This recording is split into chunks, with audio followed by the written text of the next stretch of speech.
गया था कि सबका साथ सबका विकास, इस मुद्दे पे 10 साल से की सरकार के अंदर है और इस बार का जो बजट पूरे देश भर में जो मैसेजिंग जाने का काम हुआ है, उसका एक ही मुझे लाइन लगती है कि जो हमारे साथ है हम उनके साथ हैं का बजट नजर आता है। सरकार कहीं न कहीं कुर्सी को बचाने के लिए इस बजट में जो घोषणाएं करी गई, जो बातें कही गई है, उससे देश का एक आम आदमी, मैं राजस्थान के प्रदेश से आता हूं, देश के अलग अलग कोने में बैठे हुए लोग मन में सोचते जरूर हैं कि इस देश में, इस बजट के अंदर इस देश के किसान के लिए क्या है, इस बजट में देश के युवाओं के लिए क्या है, इस बजट में देश के दलित और मजदूर के लिए क्या है, और सबसे महत्वपूर्ण बात यह है कि इस बजट में इस बदलते हुए हिंदुस्तान के लिए, इस विकसित भारत के लिए क्या है। जीडीपी की ग्रोथ रेट जो 23-24 में रही वो 8% से के आसपास रही, सबने इसके बारे में बात कही है। पर मैं राजस्थान के चूरू लोकसभा क्षेत्र से आता हूं, अध्यक्ष महोदय, किसान और किसानी की बात करूंगा।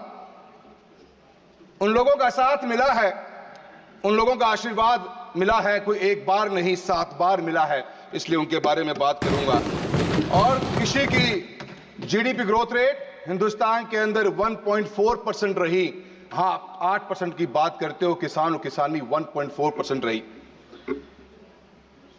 हमारे भी साथी ने बहुत बड़ा दिल करके बात कही कि शायद महाराष्ट्र को इतनी बड़ी जरूरत नहीं, पर राजस्थान को बहुत बड़ी जरूरत है। कुछ ऐसे बड़े प्रोजेक्ट्स, जिन प्रोजेक्ट्स के ऊपर राजस्थान के एक आम आदमी की नजरें हैं, एक आम आदमी उस बारे में सोचता था, विचार करता था, उसकी नजरें थी कि इस बजट में शायद हमें भी कुछ मिलेगा। वो बात जनता के मन में जो एक आस के रूप में थी, वो सिर्फ इस बात के लिए लेके नहीं थी कि जनता सोच रही थी, आप ही की सरकार, आप ही की पार्टी, जो भजन लाल जी हमारे मुख्यमंत्री महोदय थे, इस चुनाव के अंदर गांव गांव जाके इन बातों कही। ईआरसीपी के बारे में बात चली, 16 राज्यों को पीने का पानी मिलेगा, सिंचाई का पानी मिलेगा, यमुना लिंक का पानी, जो राजस्थान की शेखावटी बेल्ट की सबसे बड़ी एक आस की उम्मीद हम रखते थे, इसकी बात की सोचेंगे हम, जिसके बारे में क्लेम किया गया, भागीरथ का नाम दिया गया।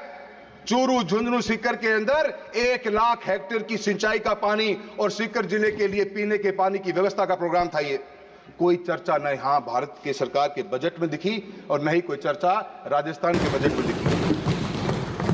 इरिगेशन का प्रोजेक्ट सर कोई भी 10 सालों के अंदर बड़ा इस देश के अंदर आया नहीं। हम किसान और किसानी की बात करते हैं, किसान की आय दुगनी करने की बात करते हैं। एक भी बड़ा big ticket canal project north part of Hindustan के अंदर के देखने को नजर नहीं आया।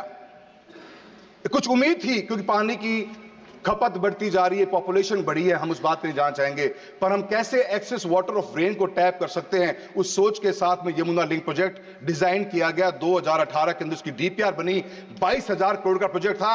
एक नई उम्मीद जगती, एक नया विश्वास पैदा होता और किसान को, किसानी को बहुत बड़ा फायदा मिलता इस प्रोजेक्ट का।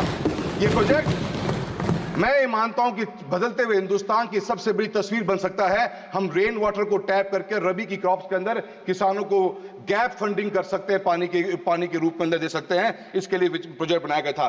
2018 से प्रोजेक्ट पेंडिंग पड़ा हुआ है। राजस्थान की सरकार ने बनते के साथ ही क्लेम किया कि हमने हरियाणा से बात कर ली।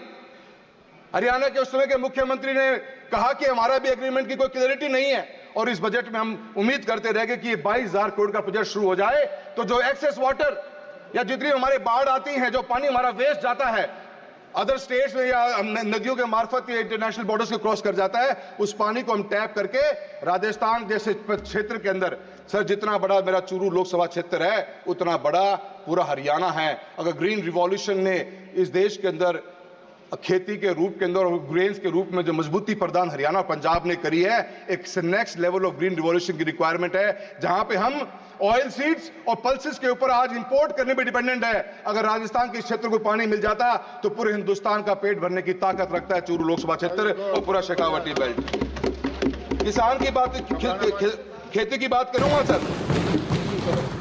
अनेकों प्रोजेक्ट्स की बात हुई। अगर आप अपनी स्कीम्स को चेक करेंगे, हर स्कीम के अंदर बजट या तो घटा दिया गया या बजट इंटैक्ट पड़ा हुआ है।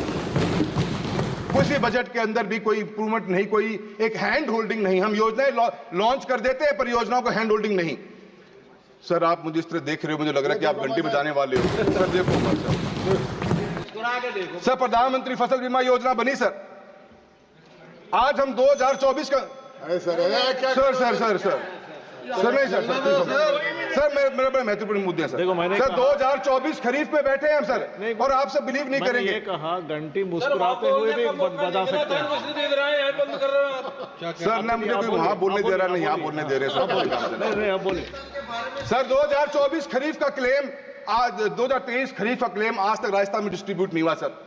2024 खरीफ पिछले आने वाले 7 दिन में इसका प्रीमियम भर चुके होंगे सर। किसके पास जाएं सर? किसान परेशान है, धरना प्रदर्शन रोज चल रहा है राजस्थान के अंदर। एक साल बीत जाता है सर, क्लेम का डिसबर्समेंट नहीं हो रहा।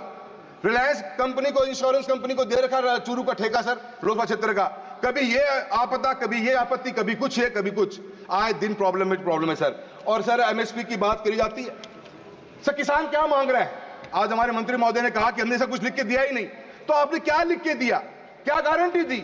मांग क्या रहा किसान? आज किसान और किसानी इतने बुरे हाल में है कि एक एमएसपी की गारंटी मांग रहे हैं। लाखों करोड़ रुपए का बजट आप देश के अंदर बांट रहे हो, किसान को चाहिए क्या? एक एमएसपी की गारंटी चाहिए।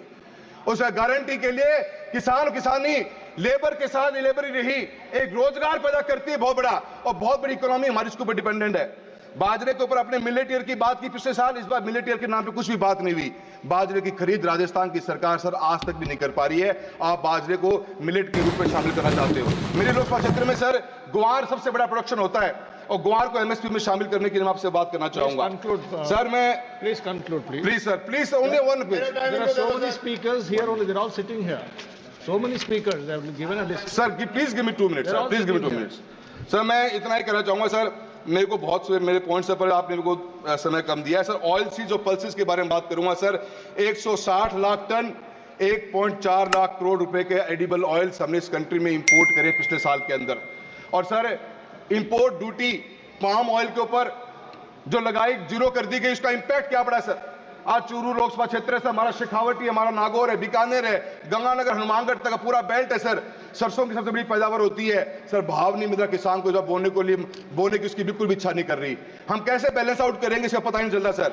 मैं आपने नेचुरल फार्मिंग की बात करी है, तो आपने 1 करोड़ सर्टिफिकेशन दोगे sir. Natural farming, zero budget farming, organic farming sir, कौन इसको परचेज करेगा? कोई मैकेनिज्म ही नहीं है हमारे पास में इसका। क्या आज किसान अपनी नेचुरल फार्मिंग को प्रोड्यूस को किसको जाके बेचेगा सर? उसका भाव मिल रहा है नहीं मिल रहा मार्केट में, उसको कोई देखने वाला नहीं है सर। मेरा आपसे इतना कहना है कि सर पैसा स्कीमें बहुत सी बनी, अनेकों स्कीमें देश में बन के आई सर, आज तक उनका कोई हैंड होल्डिंग नहीं। सांसद आदर्श ग्राम योजना बना दी गई सर। एक योजना, एक गांव की विलेज डेवलपमेंट प्लान जब बना तो 22 करोड़ रुपए का प्लान बना। और सर चूरू लोकसभा क्षेत्र का उदाहरण देता हूं, 325 करोड़ मिलते हैं नरेगा के अंदर काम करने के लिए।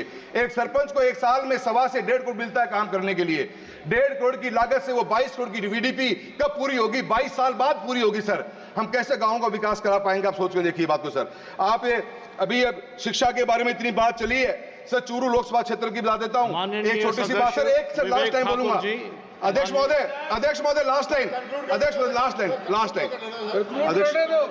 Sir ji please understand sir. अध्यक्ष महोदय मैं आपसे इतना कहना चाहता हूँ, यहीं से एक बड़ा लिस्ट आया है, यहीं से बड़ा लिस्ट आया सर। सब कॉपरेट कर रहे हैं, आप भी कर लो सर मुझे कॉपरेट। Please conclude. धन्यवाद दीपेंद्र जी, आपका सहयोग बहुत अच्छा लगा मुझे।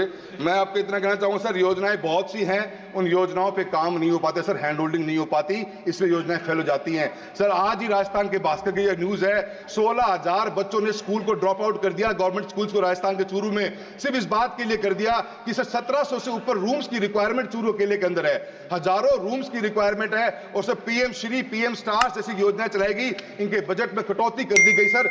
मात्र 1200 करोड़ रुपए की पीएम स्टार्स की स्कीम है, जहां पे हम रूम्स बना सकते हैं सर। जब तक हम दोनों चीजों को एड ऑन नहीं करेंगे, कभी भी हमारे गांव तक विकास नहीं पहुंच पाएगा। मैं आपका बहुत बहुत धन्यवाद देना चाहता हूं। आखिर में एक बात कहना चाहता हूं सर, कि एमपी लैड फंड को भी सर 3900 करोड़ का बजट दिया गया है। एक MP quota sir 5 crore rupees per year का, इसको तो कम से कम डबल करा दिया जाए, ताकि हम गांव में घुसने लग रह जाए। आपका बहुत बहुत धन्यवाद।